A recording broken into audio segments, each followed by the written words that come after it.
Buenos días, mi nombre es Sharon Suárez y el día de hoy les vengo a hablar un poco sobre las sufragistas de 1917.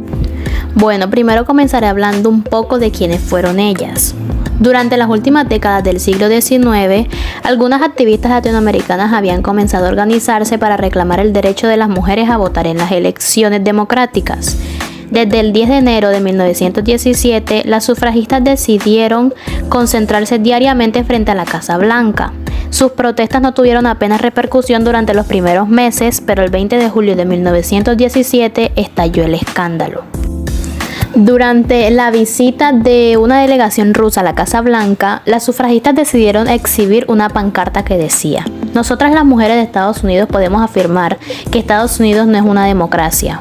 A las 20 millones de mujeres que vivimos aquí se nos niega el derecho al voto". Aquella protesta hizo el movimiento visible a nivel nacional.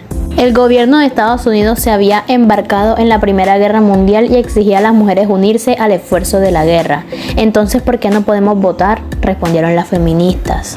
Muchas de ellas fueron agredidas por transeúntes contrarios a la manifestación, lo que originó conflictos que terminaron con la detención de 200 sufragistas. Pese a esto, las mujeres del National Woman Party no cejaron en sus ideas y durante los meses siguientes continuaron con sus protestas pacíficas en la Casa Blanca, quemando impresos de discursos políticos y fotos del presidente. Es importante recordar que antes de la Primera Guerra Mundial, las mujeres generalmente eran consideradas intelectualmente inferiores e incapaces de pensar por sí mismas. Parecía pues evidente como consecuencia que no deberían pretender tener los mismos derechos civiles que los hombres. Los asuntos políticos en particular eran considerados como fuera de alcance para el espíritu femenino y por tanto era impensable pretender que las mujeres pudieran votar. Durante la Primera Guerra Mundial, una importante penuria de mano de obra masculina se presentó y en varios países las mujeres debieron ocupar empleos que hasta entonces tradicionalmente habían sido desempeñados por hombres. Ello provocó en los espíritus un resurgimiento de la cuestión de las reales colas femeninas. Se constituyó así una corriente dominante representada por la Women's Social and Political Union de Emmeline y Christabel Pankhurst, donde se clamaban por un cese al fuego, y por otro lado se nuclearon las sufragistas más radicales representadas en la Women's Suffrage Federation, que esta última corriente fue la que participó con entusiasmo en las campañas de reclutamiento de la Armada, distribuyendo flores en las calles como símbolo o insinuación de cobardía a varones mayores de edad que aún no estaban enrolados. En 1918, el Parlamento del Reino Unido votó una ley acordando el derecho de voto a las mujeres de más de 30 años, siempre que fueran propietarias de tierras o bien arrendatarias que tuvieran un arrendamiento anual superior a 5 libras o bien diplomadas de universidades británicas.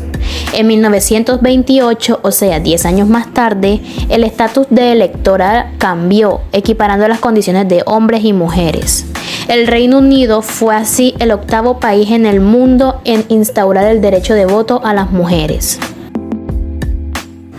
Durante este suceso, las sufragistas se llamaron a sí mismas las Centinelas del Silencio e hicieron guardia mostrando grandes carteles con consignas con las que preguntaban: "Señor presidente, ¿cuánto tiempo más las mujeres deben esperar por su libertad?". Alzaban pancartas afuera de la Casa Blanca esperando ser escuchadas. Aunque permanecían quietas y en silencio, su vigilia fue ridiculizada e insultada por multitudes que se reunían para molestarlas. En algún momento, como ya lo dije antes, las mujeres fueron arrestadas por obstaculizar el tránsito en las aceras. En prisión, las sufragistas eran sometidas a la alimentación forzada y a humillaciones. Y luego de ser liberadas, muchas de las sufragistas de inmediato retornaban a la Casa Blanca para seguir protestando. La protesta de las Centinelas del Silencio duró 2 años y 4 meses.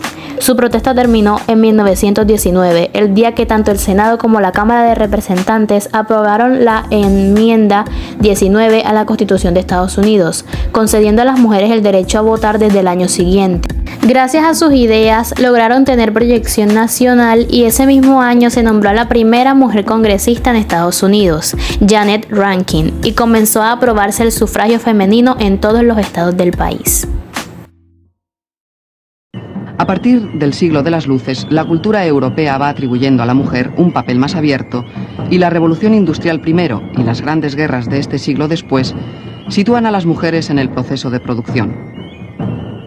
Al principio con trato desigual, menos derechos, menos salarios. Ya a finales del siglo XIX, la fémina conquista el voto, aunque el primer país que se le concede esté tan alejado geográficamente de nosotros como Nueva Zelanda. Y hoy en pocos países le está vedado ese sufragio que tan de cabeza trajo a sus iniciales defensoras, llamadas por ello sufragistas.